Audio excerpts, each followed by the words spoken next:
So we are switching to cricket now for this segment on the SportsMax Zone. Cricket West Indies at their quarterly press conference earlier on Monday announced major changes to two of their men's senior teams, confirming the resignation of Test captain Kraigg Brathwaite, in addition to the appointment of shakeup as the T20 international captain, replacing Rovman Powell. Now, while Brathwaite's successor has not been named, CWI President Dr. Kishore Shallow says the 32-year-old revealed his intentions to step down months ago. During the Pakistan tour, after the first match, Kraigg actually reached out to me as president, suggesting that he was going to announce his resignation pretty much on that tour. This was before the second match, second test. And so I told him it may not be the most opportune time to announce. And he explained to me the reasons why he wanted to move on from captaincy then. Explained it's a case where he enjoys the responsibility, but he believes he could give the team more if he just focused on his batting. And I managed to convince him not to announce his resignation at that particular point. Now, with regard to Rovman Powell, the West Indies head coach Darren Sammy has acknowledged the progress made under his leadership, and he insists, though, that Hope has what it takes to guide the team to new heights in the shortest format. It's a decision that will bring stability, continuity in the way we want to do things and the way we want to play, and Hope is the person we've earmarked to do that. So whilst congratulating Rovman, I know it was a tough conversation, but we as leaders, we don't shy away from that. And she has embraced the opportunity to be that for us, and we welcome him. Yeah, Darren Sammy there, head coach of the West Indies team in all formats. Fazir Mohammed now joins us via Zoom to help dissect the latest shake-up in West Indies cricket. Captaincy issues have for decades, Fazir, been contentious in discussions with the fans. Did these decisions today, or these announcements, I should say, surprise you today?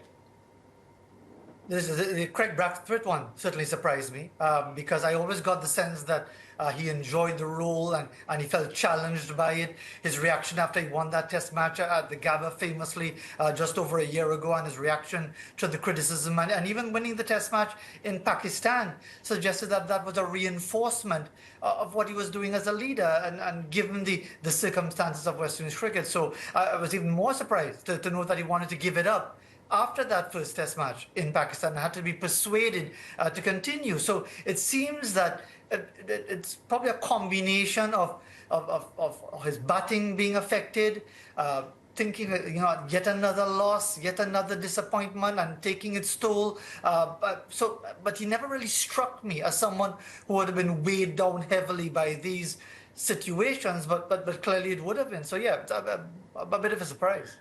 Yeah, you know what? I had said on this show a couple of months ago, Faz, that after the South African series, or during the South Africa series, when the team didn't play really well, I saw Kraigg in post-match interviews, and he looked broken to me.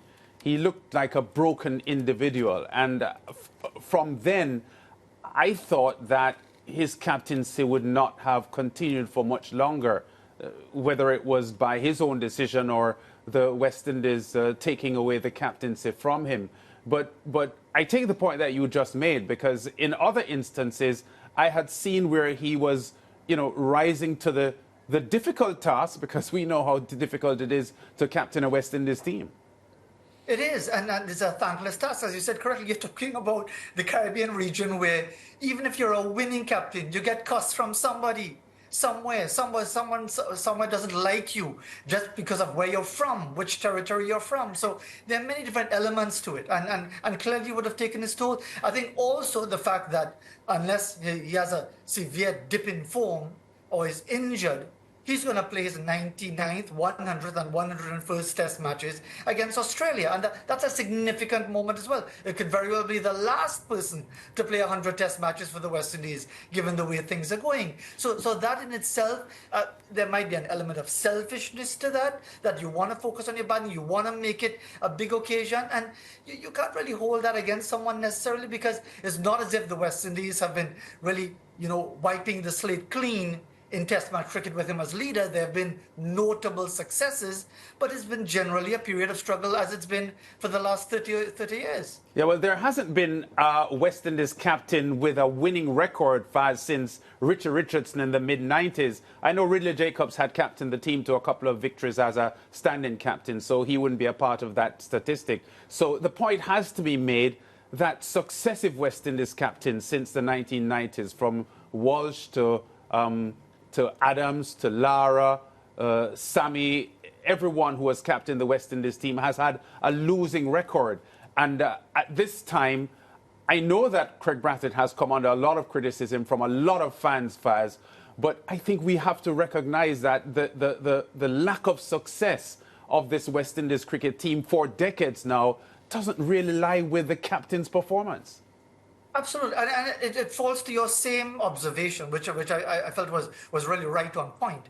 That this issue about talent identifiers and so on, the issue is not selection, and in the same way, the issue is not captaincy per se, the particular individual. It's about the system and the structure. And Kraigg Brathwaite, you look at those numbers in the context of West Indies cricket now, certainly a post 1995, isn't bad. A 26% win record, because again, people will be turning up their faces and saying, how could you say that isn't bad? As I said again, in the context of contemporary West Indies Test match cricket, because we've generally been poor, if not deplorable, in many cases. So he's done his best, and I think he's recognized he's reached the end of his rope as far as trying to take the team forward, to make a difference with the West Indies Test match team. And that's why, as we learned from the president earlier today, he wanted to give it up after the first Test match. But I felt that would have been a poor decision. That would have been a decision not in the best interest of the team to do so with one Test match still to play. And as it turned out, he played a key role with the bat in the second innings in the West Indies winning that second Test. Yeah, it's interesting, fans, because I was thinking back on that Pakistan series, and I remembered before the first Test, when Kraigg Brathwaite turned up to the press conference, he looked as if he was a man who did not want to be there. And I remember making that observation and actually saying it in a WhatsApp group that I am a part of. So when I'm thinking back at it now, it almost doesn't come as a surprise when the president says that he wanted to leave from that point. But I also want to put this to you, Faz, because a number of the individuals, I mean, the call for Kraigg Brathwaite to be replaced as Test captain has been going on for some time now. And a number of the individuals who backed him to stay on as captain said that it was because, well, who else is going to captain the team? If Kraigg Brathwaite is not the captain, then in this setup, who? And so I put the question to you now, Faz, now that he's stepped down, who is next in line? Well, I was going to say Joshua De Silva, but he was dropped for the 2 Test matches in Pakistan. The thing is, certainly not Alzarri Joseph. After he walked out on the team, I don't think Alzarri Joseph should be considered for any leadership position. And he was replaced as vice captain as well, Alzarri. Exactly, yes. Which was very appropriate, given his conduct at that time, unprecedented. And I think it's been treated rather lightly in many ways. But getting back to the point of Ricardo's question, I think there's only one viable option. The issue is, and I said again, it's Joshua De Silva, but you've got Kevin Imlach as the incumbent now. De Silva has shown good form with the bat. Can he play as a batter and captain?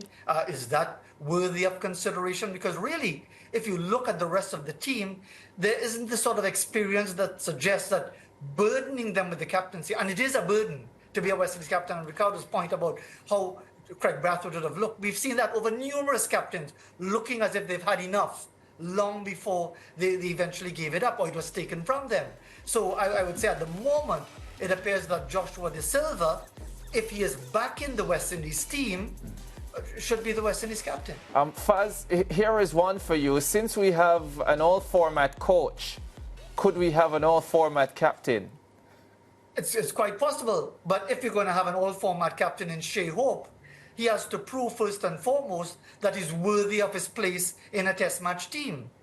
Yes, he's come back. He played in that match against Trinidad and Tobago, which ended in 2 days. There are a couple of rounds of matches to go. So we'll have to wait and see. But yes, there is a possibility of an all-format captain. But again, if you're averaging 20 and change in test match cricket, you need to show something a little better than that. Yeah, Faz, you suggested that Kraigg Brathwaite's announcement surprised you, inferring that Rovman Powell's replacement didn't surprise you. And it has surprised many people. I don't know why, because, I mean, maybe I'm looking at the wrong stats. Because I was amused as well by the tail end of the West Indies media release talking about the West Indies trending upwards in all formats. Again, I might be looking at the wrong records, but the West Indies last 10 T20Is, they've only won 1. So, again, I stand corrected. But again, that speaks for itself. So yeah, why should... Yeah, but Rovman Faz is the only T20 West Indies captain with a winning record since Darren Sammy. Which doesn't say a lot. The point is, Lance, what we are saying is that we are finding positives in a situation where there's been generally poor performances. And yes, Rovman Powell, a 51.3% win record. Fine. But again, if you're talking about recent performances, the West Indies have won only 1 of the last 10. And therefore, it might be a situation where, okay, again, because you've got an all-format coach, he's comfortable with certain players. It might be a Shea Hope, might be one of his favorites in that regard. Let's see how it goes. But you can't argue legitimately on current form that the West Indies... their very recent form in T20 internationals are playing the sort of cricket that we expect from them. Yeah, Faz, we're going to leave it there. This is going to be a topic to be discussed for some time to come, and even more so when the new Test captain is announced, because I don't think a lot of fans will welcome a Joshua De Silva announcement as a West Indies captain. But you know, he's a pretty solid. He has a pretty solid brain. And I think he has leadership qualities, but I just don't think that the fans will embrace Joshua De Silva as a West Indies captain. Some people in the Eastern Caribbean would probably say Alec Athanaze. But let's talk about that some more in the coming weeks, or until we get the decision from Cricket West Indies on who the next Test captain is. We're going to go to the break. It should make for an interesting discussion. Yes, we go to break with a message from Kraigg. West Indian fans, thank you for your unwavering support. We must always do what's best for the team, and I'm confident this decision will help us build on our success. Let's continue to rally around the West Indies and push our cricket to even greater heights.